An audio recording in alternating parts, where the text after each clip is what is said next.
You're listening to the Whole Church Podcast. This show is a proud member of the Anazal Podcast Network. Our efforts to educate and unite the church are made possible thanks to all of our financial sponsors. If you too would like to help support our show, you can do so by going to our website and either becoming an official member of the Whole Church Podcast, leaving a one-time tip, or by purchasing a t-shirt to get the word out about our show. Thank you, and we hope you enjoy this episode. Colossians 2:18 through 23 in the Christian Standard Bible say, "Let no one condemn you by delighting in ascetic practices and the worship of angels, claiming access to a visionary realm. Such people are inflated by empty notions of their unspiritual mind. They don't hold on to the head, from whom the whole body, nourished and held together by its ligaments and tendons, grows with growth from God. If you died with Christ to the elements of this world, why do you live as if you still belong to the world? Why do you submit to regulations?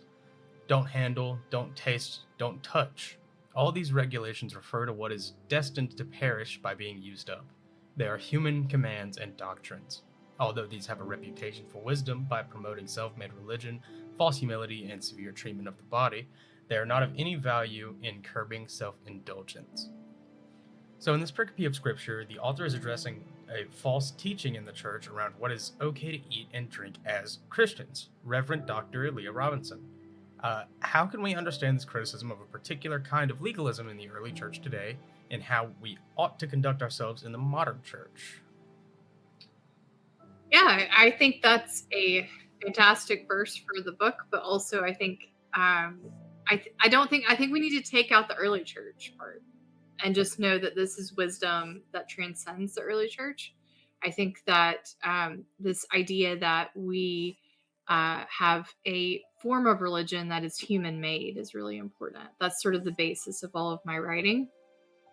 And it doesn't make it any less spiritual or important or holy in that sense to think of things and structures as being human made, because that's all we have. You know, we've created a world where we've tried to box God into this building essentially, and make these structures that make sense to us. And depending on where you grow up geographically, it looks very different. So I think what they're warning against here is to not make that your idol. Don't become beholden to that structure in whatever ways that looks like, because there is something that's greater than that. And so that's what I get from that verse is that, but I think we forget that. And I think there's something within us that needs that certainty that we've got it right. And I think they're saying, don't think that, because there's always something greater than yourself. And as a theologian, I think we could really reflect on that scripture more. Good stuff. Good stuff. Yeah. I do like that scripture a lot.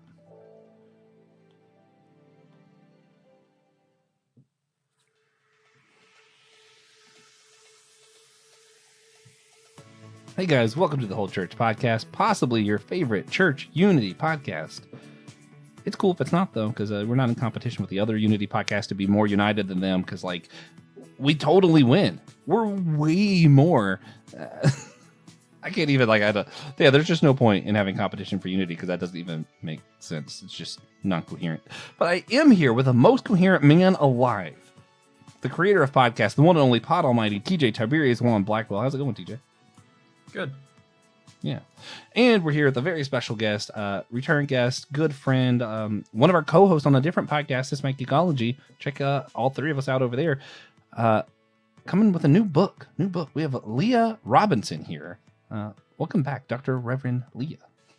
Thank you. And clearly Theology on the Rocks is the most unifying of all. Well, when you drink enough, or when you're silly enough. If you combine silliness and drinks, I think eventually you get that unity. What is the actual key to church unity is that we should just be doing that.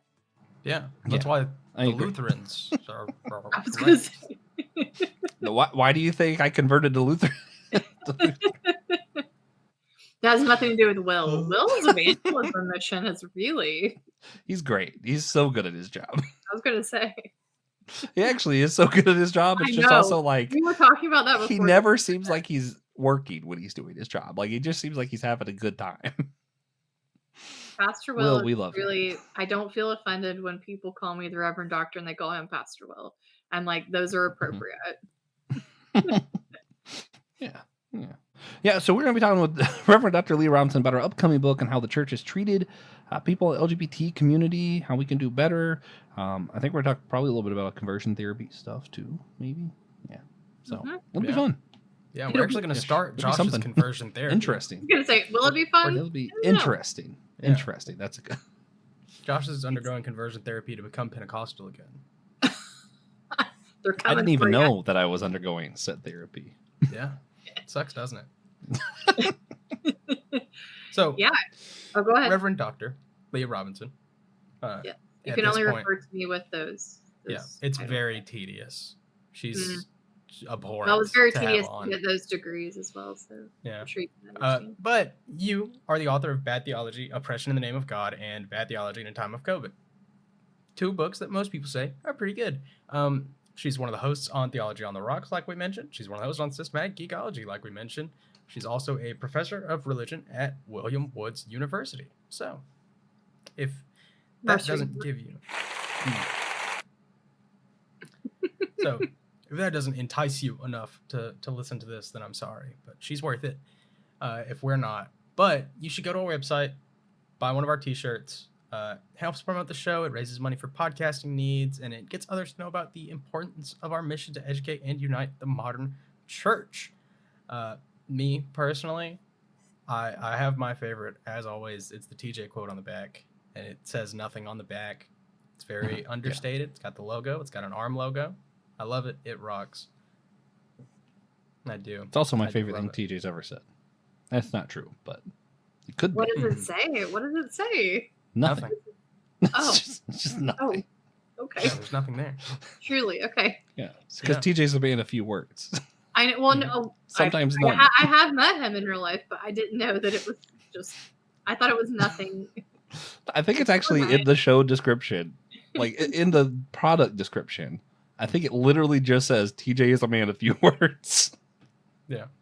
But if you're listening to this, you should also check out the Onside Podcast Network website. The link is below for other shows that are like ours and that aren't like ours, and shows that we like to like, and you know, the whole thing, including the 2 we've already mentioned. Yep. So, with that, of course, I do have a favorite form of unity. It's the holy sacrament of silliness. No one can be divided when they're drinking or being as silly as I like to be. Yeah. Today's is an interesting one, to say the least. If you were a body of water, TJ and I will answer first. Give you time to think about it. If you were a body of water, river, ocean, lake, whatever, what kind of body of water would you be, TJ? I don't know. This one's really hard for me. I love water. All forms of it, actually. I think my least favorite might be ocean, just because I don't like sand. So it's not the ocean's fault. But I might have to go with creek. I might would be a creek. Just a nice, and not like a Scottish creek or something, that would get on like the front page of an art book. A real creek. A crick. I know. I grew up in Georgia. I know what a crick. There's some turtles in there that'll bite your toes off. Yeah, but I'm the creek. Oh, okay. So, that's true. Yeah. You'll bite their toes. There's just something homey about it. I feel like I might be cheating here. So let me just throw out there. My favorite body of water is the ocean. I love the ocean. I'm not the ocean. Like, if I was a body of water, I would not be that. Because, like, I feel like the ocean is just way more intense than I am, I think, most of the time. I'm going to go a geothermal pool. I love the heat, too. It's mostly calm. It's chill, keeps to itself, except for every now and then just erupts. I think that's probably pretty accurate. So I'm going to go geothermal pool. Leah, what body of water would you be? I would love to see you get mad, and then I would immediately run away. I just would be like, I would push TJ towards you, and then I would walk backwards. Not me. I ain't got nothing to do with that. Well, I know. I just. Have you seen me, Matt, TJ? Maybe. Ooh. I feel like it really just happened so rarely. I don't know. That's very sweet. If we're I thought we were kind of going for what we would want to be, like what we're aspiring to I be. mean, that's fair. So for me, since I am already a cyclone and a typhoon of insanity, what I would hope to be is what you were describing, Joshua. Is in my head, I had this vision of like a Caribbean, like warm pool with like clear that sounds good. water and like kind of maybe a cave situation. Like that's what I would be drawn to that. Mm. I would want to embody that. In reality, you know that the movie The Meg, which is like about the shark. I'm like Yeah, it's whatever really bad. version. Yeah, it's super bad. It's terrible. But I need you to know that I am whatever version of an ocean that The Meg is. So that's why I would very much aspirationally love me a Caribbean pool somewhere. Also, for those wondering, this might be the only time TJ's answered a question incorrectly. He is the Colorado River. He created the Grand Canyon. That's now TJ lore. Continue. Right. Yeah. So, yeah, Leah, TJ you've been on lore the show a few continues. times. I have. I know you guys. Okay, yeah. Yeah, you've been on the show a few times. We're going to put a link to all of the Leah episodes below. If you keep coming back, you might catch up to Tom Ord one day.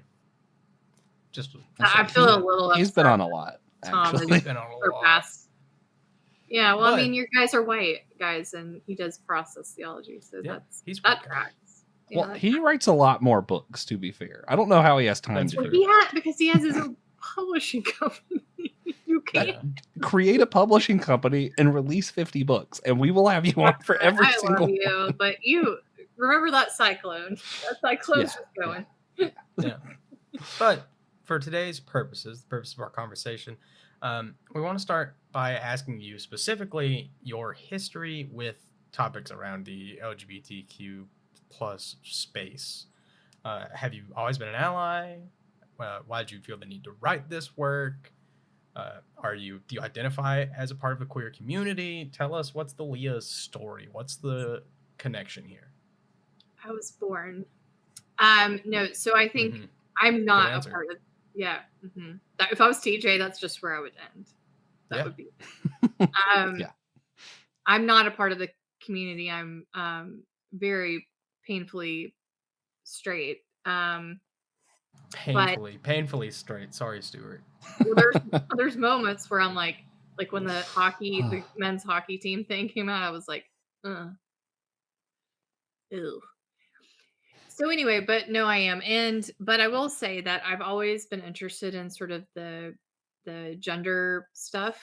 And from when I was younger, because I grew up in the Southern Baptist Church, that's tale as old as time here.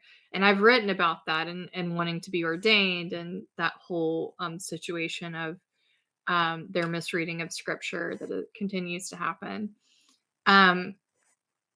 It's also interesting to me when people start talking about women being too emotional and then just watching our current administration in office. And I'm like, wow.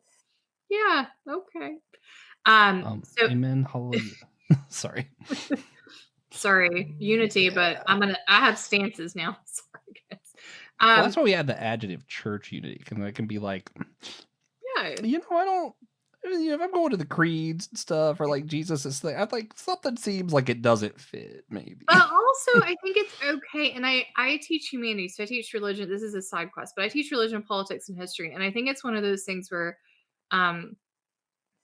I have stances and I won't back down from them now. But what I think we've lost the ability to do is to talk about our varying stances. And there are certain things that I am not going to humor, like genocide or, sexual assault or, whatever, like fill in the blank. But there are certain things where I think we've kind of lost the ability to dialogue. And like it's okay that, you don't change my mind and I don't change yours. Like life goes on. But I do think we've lost that skill. So I grew up in the Southern Baptist Church, and gender was always a big thing for me because of what I wanted to do. I knew from a very early age that I wanted to do theology and I wanted to be a minister, and I was told that I couldn't. And I also just you guys are Southerners too. The world that we grew up in was was Yeah. was not always easy being a woman, I will say as well. You know, I was forever saying, don't show your arms, you're going to cause a brother to stumble. I know you guys are just stumbling all over the place because my shoulders are on display here. But it seemed like a lot of pressure. And I also saw like even little things like when we would do like Thanksgiving and stuff at my house, and it would always be like the women cooking and cleaning and all of this stuff. And there's nothing wrong with that. If you love to cook and clean, go for it. But it just felt like they would bring me in. I'd be talking about football in the living room, and they'd be like, we got to come in here and do this. Why? Because that's what you do. You know, so there was always these sort of prescribed roles that I didn't really understand.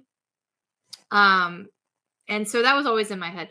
When I eventually went to college and seminary, I was very much educated. I was at Mercer, where I teach now, and I was educated in this idea that all of this other stuff that is wrong. So these were the Baptists that had been kicked out of Southern Seminary and a lot of these very conservative Baptist spaces. And so, you know, they said, come to the seminary.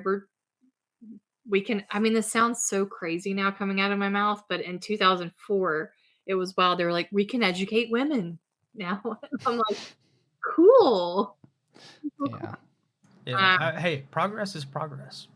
So, Progress is progress. And at the time, I will tell you, it didn't feel strange for them to say that, you know, like because you're in the world that you're in. So, like, you don't know. I can say this looking back, I won most likely to be a woman preacher at my religion night out or whatever of my undergrad. But even hearing that, I'm like, what? It sounds strange now, but this was 2004. So I go to seminary. So the gender stuff is important. But then when I go to Edinburgh, university for my PhD, and then I start working there, I realized that this is where the queer community stuff comes in, is that I was getting all of the students that basically no one wanted to touch in terms of their PhDs. And those folks were predominantly people in the queer community who wanted to do queer theology.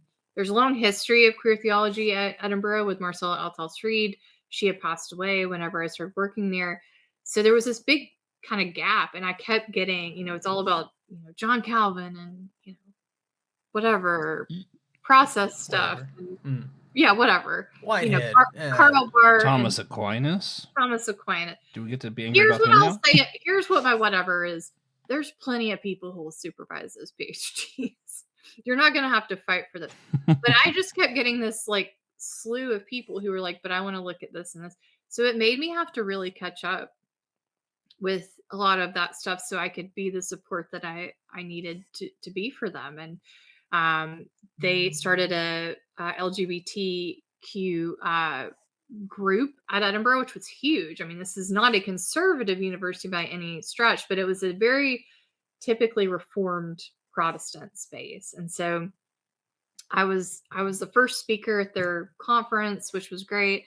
But I had to learn really quick, and I had to learn in order to supervise. But it was in the same spirit, I think, as a lot of the stuff that I had dealt with when I was younger, which is like, okay, we want to talk, we want to have a voice, but people keep telling us that we can't be in this space, and how can we be in this space? And so I think that is something that, even though I wasn't a part of the community, that was important.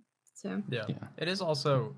Growing up in the South, we kind of have not unique, but a kind of special idea of gender, especially when we're younger, because of how normalized it is to be like a tomboy.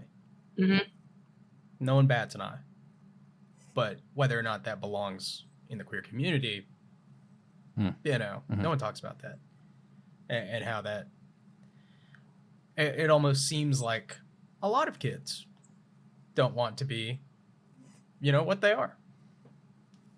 Or it may just be that we are, again, much like the beginning of this podcast, is we're trying to put people in these structures that are arbitrary. And I didn't want to wash dishes. I wanted to talk college football, but I like, you know, I wear all black, where my podcast partner Christy loves a good pink, but then I really love boys, and it's like these are all, you'd be like, oh, she's here, but it's like, why are we putting people in these spaces? Like, let them just be humans. We are all wearing black. Yeah. Well, I mine's assume Josh I was at doesn't work. have black pants on, but I do. I do. Okay. I also do. All right. What if we just started our own little emo band here? Yeah. Also, since you did mention that your shoulders are showing, unfortunately, we are going to have to mark this podcast as explicit. I don't want to cause any of my brothers to stumble, or my sisters to stumble, or anyone in between to stumble. We should start a band, though, because my bass has black strings on it. I can do nothing musically, but I could be like Flavor Flav. I could be like the hype woman and just like scream about how great y'all are. I can't even clap on beat. Yeah, like I don't. Yeah, but Leah, does your book had a title yet? It has a tentative title. It's called Born Perfect or Boy Erased: Bad Theology and the Conversion Therapy. It's long. You can't get away from the bad theology thing. Like that's got to be in there somewhere. I didn't want it. You didn't want it? I knew bad theology and bad therapy. Look, here's the deal. We were talking about Tom earlier. He's never going to get away from like the relational stuff. Like it will always be in every title to some degree. Mm-hmm. This is now my cross to bear, I guess, is that I wrote a book that was fairly popular. Now all the other publishers want me to include it on there. So it's more of a, anyway, I would have shortened it, but I mean, there's still time. I like it. I think it's good. I like that it has the bad theology because I like a good brand. It makes me happy. It's a brand. It's like consistency. 1, 2, 3. I mean, and also that guy who is my PhD that people is not related to bad theology, but Boy Erased is a very popular novel. It's been turned into a movie about conversion therapy by Gerard Connolly. And Born Perfect is a website that was created in order to support people who'd been through conversion therapy. So it's this idea of like, but they're both like based in theology. And I think that was what really drew me there to begin with, is what are we actually saying about this? Because these are two different theological interpretations. And, it really seems to just be like where we hitch our wagon in a way, and not necessarily what has been coming from the sky downward. Yeah. So that's not what I want. You mentioned, sorry. My head just keeps, if I was like really drinking, I would be like, oh my God. So the upcoming book, we have, I'm trying to remember the title. I'm already like Born Perfect or Boy Erased. Boy Erased. Okay. Who would you say is the intended audience? And do you have like a main goal behind the project? Are you like advocating to ban conversion therapy, helping those who are hurt by the church, trying to change a church's doctrine, or just educating us on what's out there? Yeah. So I had a conversation with our fellow friend of our podcast, Josh Patterson, about this and how you write books. Love that guy. Yeah. He's pretty cool. Cool, Josh. We just keep our eye on him, but he's pretty cool. And I was saying that when I wrote Embodied Peace Building, my academic friends loved it because it's basically a systematic theology. It's very dense. When I wrote Bad Theology, it was a half and half. So it was practical application and systematics in the beginning. My PhD students liked half of it. They liked the practical half. Bad Theology in COVID was written for congregations, essentially. It's written to be a helpful thing for them. But I will say my academic friends really don't like the COVID book. Now, what's different, you talk about audiences, what's different in all of this is that my brain hasn't changed. Like, I can still write any of Mhm. these books. It's just that you have to decide who your audience is going to be. And I think that's a real important thing to know before you start any book. My audience for this is as many people as possible. So it's not going to be a high academic book because I want people to read it and to understand. So I'm going to do a summary of bad theology in it, the systematic aspect, which I really flesh out here because you can't just say something's bad theology and not flesh it out. So I'm going to do that. Mhm. But then I want people to read it to understand what other people have gone through because the majority of the book is going to be people's stories. It's a qualitative research project. So I've been interviewing people and transcribing, and it is Mhm. rough. It's rough. Yeah. To hear their stories. So that is who my demographic is as many people who will read it that are a part of the community, the queer community, but also hopefully those that are not. And that is again why I wrote the COVID book too, is I wanted to reach people who were not in academics or not even in the beer camp crowd that would read these books and be like, wow, my church wasn't the best. Or Will sent me a message. He goes, my church followed all of these protocols. And I was like, okay, so I just love him. I know, but he did. He was like, if you ever want to write about the good theology in COVID, I was like, it's not really it's not really what people are wanting me to do right now, but it would be nice. So the goal, I would say, well, we had a rather unfortunate, I don't know if you guys saw the Supreme Court event that happened recently. I think it was like 2 days ago. Yeah. I got like 5,000 texts about it. I was talking about this on Theology on the Rocks. I was like, most people just text to like wish you a happy birthday, and I get texts like, "Did you see the Supreme Court did this thing?"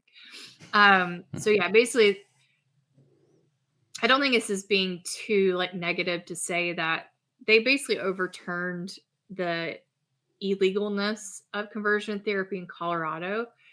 And at the Supreme Court level, there's currently 23 states that have a ban on it.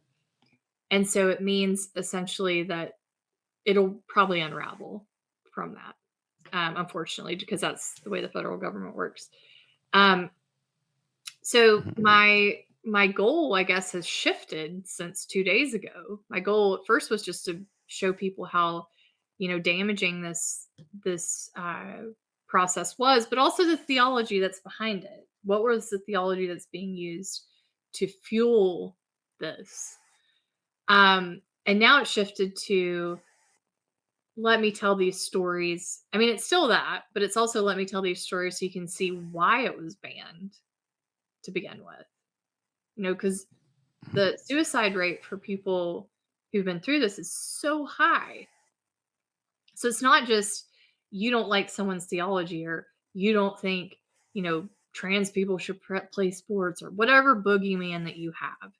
It's not just that, it's that people are dying because they feel like they can't live up to a theology that's telling them that their entire existence is wrong and that they feel like they can't change. I'm going to be a little annoying for a second because, like, I like law stuff a lot, probably too much.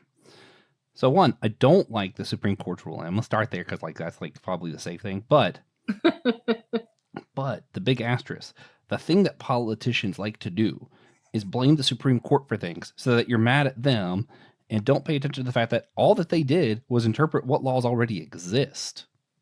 Yeah. Your congressmen are the one you need to be mad about because they need to be doing their job and creating new legislation so that we have better rulings about these things in the future. But what they want you to do is to be mad at the Supreme Court so you don't bother your congressmen and they can continue to not do their jobs. So make Congress do their jobs. Please write your congressman. Agreed. That's all. It is Yeah. really fun to be mad at the Supreme Court, though. Isn't it? It's a blast. Well, in the Supreme Court, I will say that was an 8-1 ruling. Like, so Crazy. that's a couple of those quote Even the liberal progressive, judges that were. I think Jackson is the only one that was the one, and so you had a couple that were for it. I've seen the written defense of why they were for it, because they said it would also open up a world where, because this basically the court case that went to the Supreme Court was that there was this Colorado counselor, Christian counselor, that wanted to be able to speak about sexuality stuff and felt like they couldn't. This is a very too long, don't read. Like, there's a lot more to it, of course. And the Supreme Court said that, you know, she should be allowed to do that, to talk to underage folks about that, people who are not of legal age.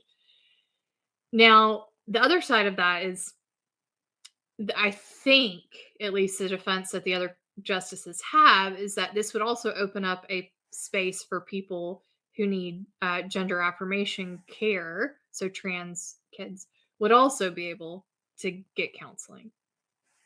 I think that's the argument. How that ends up looking, I am less optimistic than those court justices about. Yeah. And again, there's probably more. I'm not a legal scholar. This is me reading. So Yeah. Man, I'm a nerd. I'm just going to say, guys, if you can go to a podcast that I enjoy listening to called Advisory Opinions, it is a more conservative, but they're like conservatives who don't like Trump, if that helps. But they tend to do a really good job at predicting which way the court's going to rule and how many are going to rule in favor of. Like, they do a really good breakdown of everything. So if you just kind of want to know more about it, go find that podcast and listen to it, because that's a legal podcast and this one's not. Please- and TJ will please eventually do. tell me to shut up.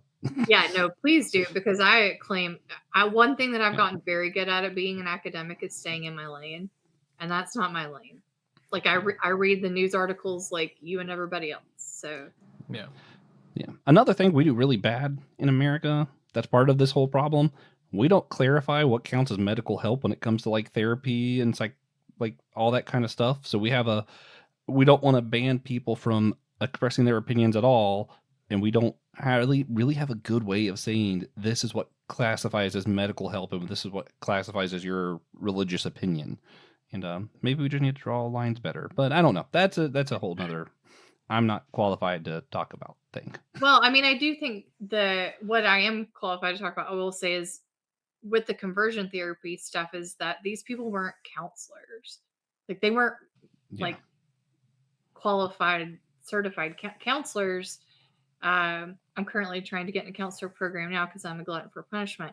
You have to actually be like certified in Yeah. your state to be a counselor. These people weren't that. They were folks who were what I guess you could call theological counselors for their specific position. But they were basically ministers. But they were claiming this sort of counseling status. Now, can I say every single one wasn't? No, because I'm not a betting person, because I don't trust myself. Yeah. Cyclone.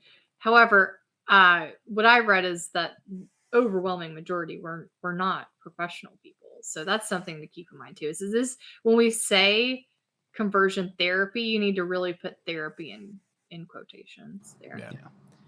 So through the course of this project, what would you say like your 3 biggest revelations have been? Yeah, I think probably the first biggest revelation is, so of course I was really focused on the theology that they were using.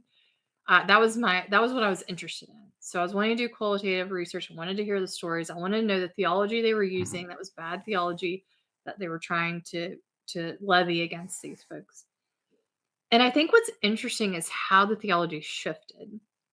So this sort of practice, there's many dates, but like sort of the heyday, I would say, is like the 90s. Basically, you start to see it, and then it starts to kind of they start shutting into the early 2000s. So that's sort of the time period that we're operating in.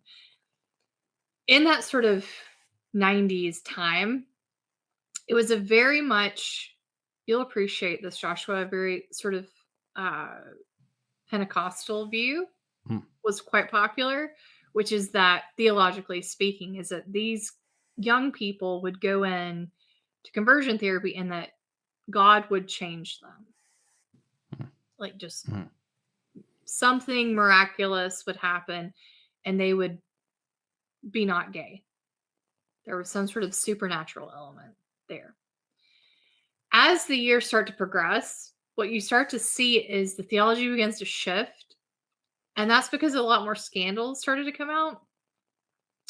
Because I don't know if this is going to shock anyone, but it didn't really have very successful numbers of people not being gay. It was almost like it wasn't working. But the ministries couldn't admit that, oh, well, God doesn't actually want them to be, the theological gymnastics it's not working because God doesn't want them to be gay. Well, that undermines my whole, or that God wants them to be gay. So that undermines my whole theological argument there. Yeah. So what they start to shift to is this idea that essentially you're choosing, like you're gay, okay? But you as a human are choosing this lifestyle. Like, God doesn't want you to be gay. Somehow you're still gay because you're a delinquent. You're a theological delinquent. I do want to know, like, how that, like, follow-up survey went. Like, they just send them a box and it asks if they're still gay, or do they send in one male nurse and one female nurse, and they do like the put the dog in the middle thing? No, they either get to see who was it you were talking about earlier from on our other show, John Bellotti or whatever, or Zendaya. Bellotti and Zendaya. We were talking about. Yeah. They just see an image of both of them. Yeah, TJ, we got real distracted in our Euphoria combo. Yeah, I'm glad they broke up and she got back together with Tom Holland. Yeah. Jacob Elordi. Oh yeah, they did. They did date. They did date. What? We didn't even talk about that, Josh. But they did. Yeah, they did. But no. So that was surprising. I think it's just. And wait, what did you ask? You asked how do they know? Follow up. Yeah. So how they knew is really interesting because essentially it's because you had to complete the program, and the biggest thing with completing the program was they wanted to make kind of poster children out of the people that were successful and get them to give their testimony. So giving you all grew up in the testimony world. I did as well, is that the biggest sort of thing that they could show that they were successful was the testimony. And sometimes that testimony is, I married a woman, and I should say this is majority men as well. So if it's gendered, that's why. Yeah. I married a woman and I have children and I am completely changed. Or the testimony can just be, I'm, because of this shift in theology, I am choosing to be not gay by not having relationships, essentially. And that's really how they judged it. The issue that starts to come out, I laugh a little because at some stage you have to, is that you had these poster children who were giving their testimony, and a lot of them started to work for these big organizations. The two biggest ones were Love in Action and Exodus, these ministries. There was a lot of controversy that started to happen that maybe showed that their testimony wasn't entirely honest. Yeah. So that's where you start to see people being like, so it was either the answer is it was either these testimonies or people just dropped out. For reference, one person has told me that they went to Love in Action. It was $7,000 for 3 months. And they said that you would have to be in there for at least a year. No. So, yeah. So that's another there's another cash grab that you'd think if God really wanted this to take place, God would be a little bit more generous in terms of how much. Yeah. No, yeah. $30,000 a year and we'll make you straight. Yep. Yeah. So since you kind of brought up a little bit of this of like whether God can change someone, whether they're making that choice, a lot of this stuff gets brought up. So I think a lot of this conversation still happens, and now it's usually are you side A or side B Christian? And it's do you think that they're making that choice and they're just evil wretches when they get saved, they'll want to, or do you think people are born that way, identify that way, and maybe continue to be that way, and they just need to not act on it? Would be kind of like type B. And like with a Christian Unity podcast. I will say I have a much easier time with side B stuff where I'm like, I disagree with you, but it's easier to disagree with the side A people tend to be more angry, it seems like. Just in my experience. I want to get your opinion on this because we're talking about testimonies. Jackie Hill Perry, I think, someone who gets brought up a lot, and she writes a book. She's, a side B. She was allegedly born gay, had this whole thing, had an experience with God. God changed her, then she married a man and has the thing. But even in her book, she says, I don't think that's what happens for everyone. What do we do with those kind of testimonies that do exist? Because sexuality is weird, and some stuff times weird stuff happens, right? Yeah, 100%. I mean, there are some of these folks who came out and they're like, I am changed in whatever version, like you said, that looks like, whether it's celibacy or it's marrying someone, and it worked. And I'm all about the nuance. I think it's okay. I think we're very capable of existing on this kind of spectrum. But what I will say on the other side of that is the overwhelming, and I mean, it's overwhelming. Like these, Mhm. it doesn't appear to be a thing that works, quote unquote, in the way that they want this objective to be, which is to make people ex-gay. Yeah. And honestly, I would argue theologically, it doesn't matter if you're on side A or side B of that coin. That's how they adjusted it because the numbers weren't looking great. But I don't think it necessarily matters. What to me matters is the fact that these folks had to, a lot of them were forced into these things as underage children and told that they were kind of abominations, basically. Yeah. And to me, that is the bigger issue. How you want to understand sexuality is your own kind of personal journey. But I do think that the bigger issue here is that we've now opened it up for, again, these kids, and these kids are committing suicide. Jack McIntyre very famously killed himself and he wrote in his note, he said, I can't change who I am, but I also don't feel like I can be who God wants me to be. So I have no other options here. And he tells his family, sorry. He's like, I'm sorry, I don't know what to do. And I just think if we are a group of people as a church who are trying to support and love people, this ain't it. And I honestly don't think it's being liberal or conservative to say that. Like, if we are here to love and support, like, this isn't that. Like, it's making someone feel like they're terrible humans every single day. We've lived through that. Like, I mean, I talked about that early on in this podcast, is I know what that's like. It doesn't make you closer to God. It doesn't make you want to be a Christian. It makes you kind of mad at the whole thing. Yeah.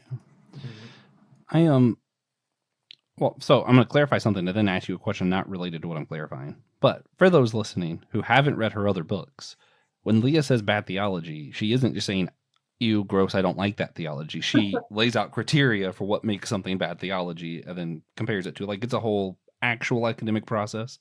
I'm curious about bad theopraxy. Because we all know some people, and this time I'm not gonna use names, but we know people who I think we would say who are. I'm gonna do the other side first. We know people who are affirming, who are kind of assholes about it, and not very nice to people who disagree with them. And I'm like, I don't like that at all, actually. And I know people who I hate their theology around this. They're not affirming, like what they're say they believe. I'm like, that is dangerous and bad for people. But then how they actually treat people, I'm like, I would much rather be friends with this guy than that other guy. So I guess the question is how much more does practice matter than theology in this, or does it matter? Yeah. Well, I'm a practical theologian, so I believe that all theology is practical. There is no Good answer. abstract. If it is not practical, it's been abstracted from a practice. So that is Don Browning, but I've stolen it. Josh Patterson gave me credit for it the other day, and I was like, I'm pretty sure Paul said that as well, but thank you very mumuch, I guess. I usually give you credit for that line too. I think I appreciate that, and you can keep doing it.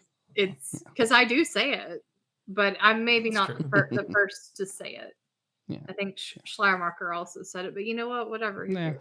They're long gone. So they don't need tenure. Yeah, some man. Some man. I need tenure. They're long gone. They're with our Lord.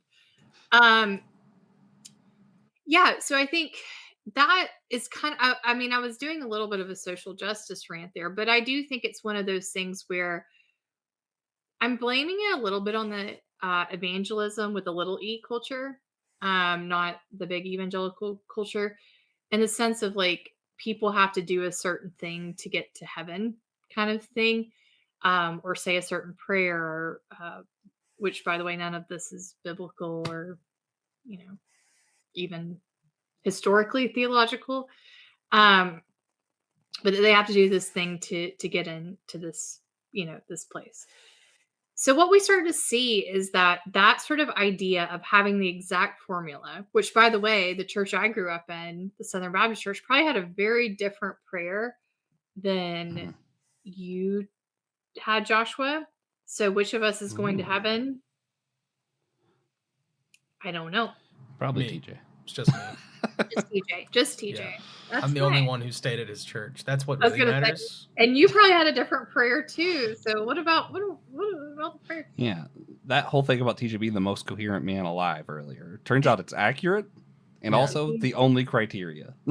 This feels like some sort of like Judd Apatow stoner movie where somehow TJ is like the actual one that's going to heaven, and all the rest of us are not. Yeah, unfortunately, predestination is real, and I'm the only person on the list. I love it. There's this whole theological concept that is totally not made up by humans, and that you're the only one in 2026 that's gonna make it. Yeah. Also, I'm just a little sad that TJ's follow-up wasn't, but it won't really be heaven without you. It doesn't matter who he's talking to. I just feel like he should still say that. Not this time. No. Okay. Next time. TJ's like, heaven is when I'm by myself. Just alone. That's why it's heaven. Is peace. So yeah, I think, you can't really, people are basing these practices. And again, I was talking about my rant, but like, these are not just normal church practices. Like, we can choose the church we go to when we're adults. And I think that's important. You can choose if you want to happy clappy, if you want to go with the snakes, if you want to, do whatever, go to Joel Osteen and have no just vague platitudes of how your life's going to be better. You can do that too. Choose your poison. But I think what we're seeing here is it's the kids and you and me and TJ all know that we didn't have choices. Like, I grew up where I grew up because my parents got me up and took me there. And I think that's one of the things about the praxis is that we know as adults that the theological spectrum is wide, varied, and you can go to wherever you want, and you can find a bubble that will affirm what you believe to be true, but it's going to be different in each of these places. As a kid, you don't know that. That's your whole world. Like, you think that this is it. So like, when you hear that what you are as a human is bad, you have no idea really that there are other views out there, and that this is just my parents' view, and maybe it's not the best, because what you're being told is you're wrong. So I'm all about theological freedom. Pick your poison, as I always say, unless it's those snakes, and then be careful with your poison. But what do you have against the snakes, man? I have nothing. I've actually just been recently researching some of that stuff, so it's on my brain. I found out that most of the snakes actually don't do their poison bites when they bite the people. That's why so many people survive. Interesting fact there. Because of God. Yeah. Oh, sorry, because of God as well. Well, God makes it. Well, here's the thing: does God make it so they don't bite like that? The kids part is what gets me, is because they don't have that sort of choice, and they don't have that understanding. And so a lot of the stories we hear are people who were forced into that. Interestingly, one of my interviews is an adult person who wanted to be a worship leader at a church, and they told him that in order to do that he needed to go to conversion therapy. And so he opted to do it because he, again, was in a non-affirming church, and he felt like that was something that was correct. And so I think that to me is a different situation, because here's the deal. Guess what? He left after I think he made it 2 months, and he was like, this blows. I'm out. This ain't helping nothing. Kids can't do that. Yeah. Yeah. It's like the church camp that never ends, except you're the worst. Yeah. And you don't like church camp. And you don't like church camp, right? Because right. DJ and I loved church camp. It was great for us. Camp. I had a great time at church camp, but I didn't love the outfit I had to wear in Georgia. Yo, keep my brothers from stumbling. That's fair. No, they didn't even care about that for us. Maybe there was a length thing, like fingertip length thing for shorts or something. Because if you go past the fingertips, it's just like a big orgy. It's crazy. Yeah. Most importantly, most snakes don't have poison. It's venom, and you can drink that if you want. Won't do anything. In any show you see that has people like slipping snake venom, it's like, oh, this is gonna kill them. I put them in a drink. That's just dumb. It infuriates me. I've drank snake wine really in mad. Vietnam. It had an actual poisonous snake in it, and it's wine. No, if that had a poisonous snake in it, it would have killed you. It had a venomous snake in it. It's fine. Okay. Are y'all in a snake handling church that you're not telling me about? I just don't like when people confuse venom and poison. It's one of my random pet peeves. I don't like animal misinformation. It's a strange thing, but here's the deal. I get it. Bad theology. Pitch your tent. Pitch your tent on the mountain. I'm gonna go get a doctorate in poisonology just so I can be more angry about this. About this snake venom. My toxicology degree specifically just for that. Okay, well, so I have authority to fight. Sirs, let me clarify. I had wine with a snake that maybe had venom in it. Yeah. There we go. I'm so glad. I never knew. Yeah, it is cool though. I know what you're talking about. It is really cool. You can see them in like the jars. Yeah, it's in the bottle. Yeah, it's pretty I didn't know that was a thing. That's cool. Yeah. I mean, it was real gross, but I want to try it now. Yeah. So just to say, I did. So when Born Perfect or Conversion Therapy comes out, where should we go to buy it? Well, I'm with Bloomsbury Publishing, which is a great publisher. They were real. I want to really give props to them because they were super supportive of this process. And they also took a chance on a book that, I've told people in different podcasts, I've applied to, I think, like 3 jobs now that I've not got because of this book. Because it's still such a... Well, that's a little sad. It is sad, considering I wrote a book called Bad Theology, but this is the one that... And I've been told, like, it's not me being, like, conspiracy theory or anything. They've said that, like, people don't want to touch the sexuality thing. They're like... Basically, I feel like with theology and sex is what they want. They want people to go to their spaces. Speaking of church unity, which is that if you are affirming, then you go to your affirming space and be over there. If you're not, then you go over here. But the issue then is that we're in echo chambers. And also when we try to bring our thing to another space, people immediately are like, no, you're in the wrong space, And that's not really what church unity should be about. I mean, I'll never, again, agree with some of the theologies that are presented, but you should still be able to, like, chat about it and talk about it. And I think we've lost that ability, sadly. But so the jobs, I will say one of them is at a public university that I didn't get. Because of this. So it's transcending this in North Carolina. It's transcending now just theological academics and spaces that you might think, like seminaries, you might be like, oh, well, they're probably not gonna like that. It's starting to be a thing, or maybe it always was. Yeah. Well, the more polarized our world gets, the more it's like, yeah, even if we agree with you, people see this, and then we lose half of this country who won't come here just because this exists, which is stupid. I feel like I shouldn't call things stupid, but I think that particular thing. Well, it's become like it's a money thing. I mean, I've worked at churches. I don't know, you guys maybe have as well. Money is so important, like in terms of nonprofits. So you need to have people there. You can't really upset the status quo, which is why a lot of people don't preach politics, because they don't want to exclude people in that sense. But I do also think, yeah, we're becoming more siloed in what we think. And, you know, if you're not, you don't even want me to talk to your students about this at all.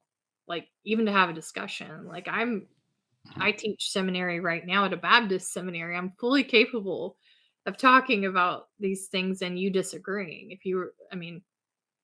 I'm sure TJ and Joshua and I have completely different opinions on this subject, but it doesn't mean we can't talk. And I know I keep bringing this up and I keep harping on it, but it is really important, because otherwise you're just listening to your own stuff over and over. Yeah, I hate listening to my own stuff. Do you listen to your podcast, TJ? No. He doesn't listen You to any not? podcasts. No, never. Really? I don't even listen to the episodes that I wasn't on. Yeah. What he doesn't know is that maybe I've edited him saying crazy stuff every episode just to test, you know? Yeah. I've listened to one of our episodes ever. Yeah. Maybe two. But it was when I wasn't able to make it, and it was with you and Christy. Oh, that's sweet. It's because we're fun. He listened to that before it was out. Yeah, I listened to that while it was still just on here. Well, so it didn't even count for numbers. You'll listen to this one then, because we'll be. Yeah. No, Christy's. I was here. I know, but you got to hear it again.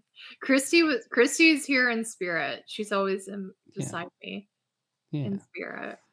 Yeah. Well, it's now that time.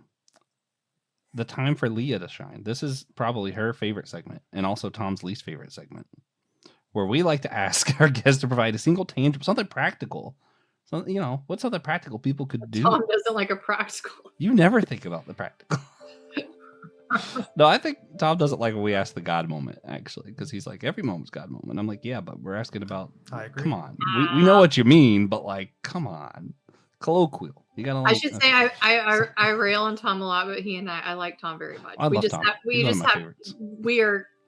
Theologically, this is a good example of unity. We are on the complete opposite ends of the theological scale. Yeah. Tom's the only person allowed to mention masturbation on this show. Oh. Well, I mean, now you. So, well, so what's... We can no, I meant DJ just did. No, I know. So what's one thing that you think people could do that practically that can make them more like you and Tom, where you are able to disagree, but still have a little bit of respect and unity involved? Read stuff you don't like. You know, I think read stuff that you don't think you're going to fundamentally agree with. I perpetually read stuff from, so for instance, Fox News. I usually look at that stuff daily. And I read stuff from these theologians that I don't agree with, that are more conservative than me, because I do think it's interesting when you talk to people, you realize when people have actually engaged with stuff that they don't agree with. And then people who are just like, no, they just do like a big cross and they're like, don't even talk to me about it. Whereas like, at least I can have a conversation with you about it. Mm-hmm. And I think that's important. So what changes in the world around us if everyone starts reading those, just reading things they're not going to agree with? You might find that you agree with some of the stuff. And I think that's interesting. Yeah. You might find that there's a human element. Like I was telling Joshua in the last episode, like I saw a Tucker Carlson interview and I was like, wait, are you making sense? No, like what's Sometimes. happening? But I was like, why? I really wish he was on not that far right side. That would be nice sometimes. Yeah. So I think that is, but that's the hand across the aisle, I think, which is this idea that you know where your firm no's are, but you might see some humanity in someone else. And I hope that's what this book does, is that's the goal, is to give you not only the stories, but the feelings that these people had that were fellow Christians that were feeling like they wanted to not live anymore because of who they were. And to really take it on ourselves and be like, okay, you don't think X, Y, and Z about sexuality, that's fine. But what about this human who is now never going to go back to a church again, ever? And is that what you want?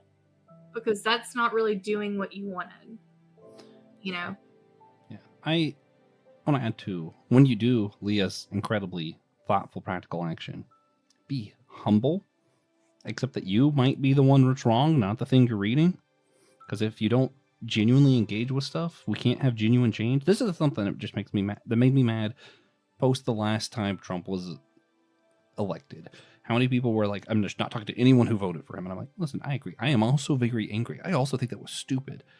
If we're not able to genuinely connect and try to relate to one another, like, hey, maybe I could be wrong or any of that, nothing will ever change. And that's not what I want. So yeah.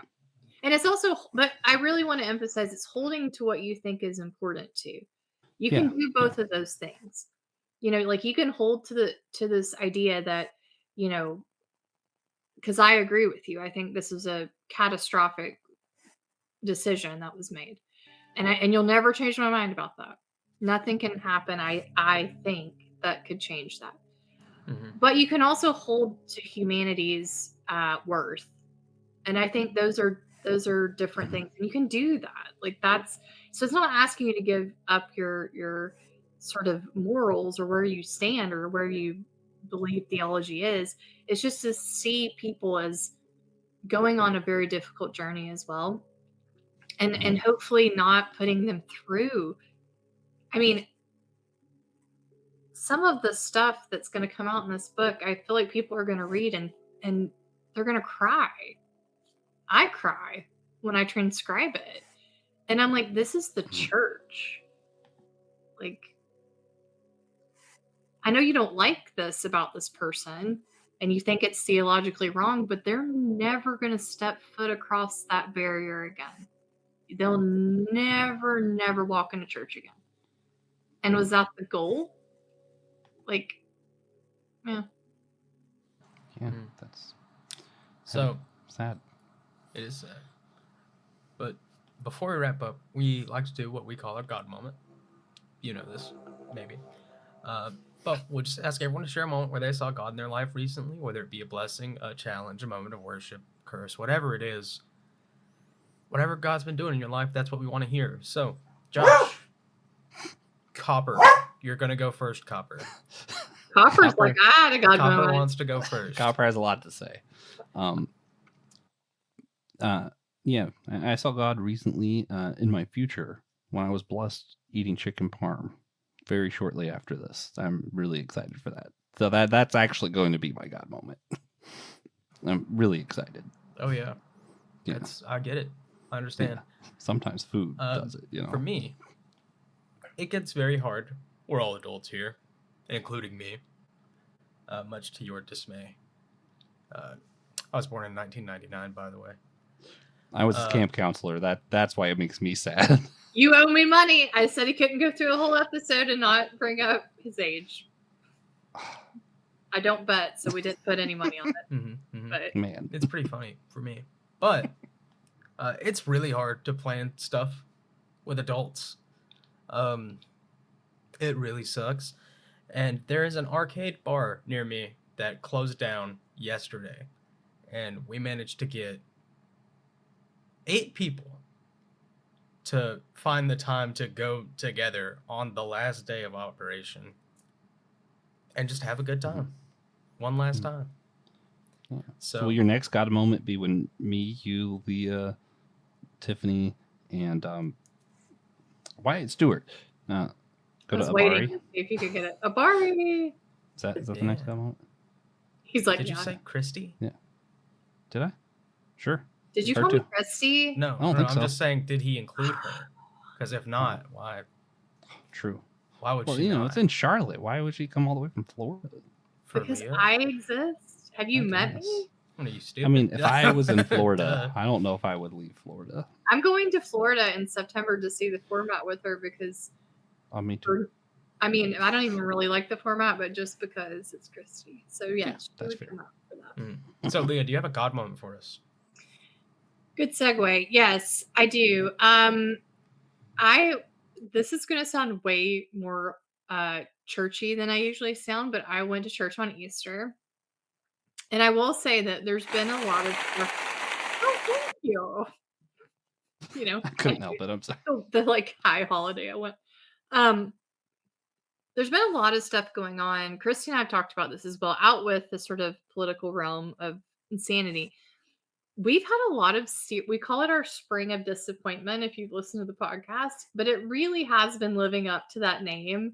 It just is like a real series of stuff that's happened that kind of sucked, and it just kept sucking. And then like we had relatives that went to the hospital, and then we'd wake up and we'd get a paper rejected, and it just became a thing of like, it was varying degrees of suckage, but it was true suckage. And I just was like, okay, this is starting to get a little like self-fulfilling prophecy here. So then when I went to Easter, it was a good sermon, but it was the guy, basically the pastor said, you know, just have a moment, and like if stuff is really bad, like just think about it, like pray about it. And so I had a minute, like I am not like an emotional churchgoer.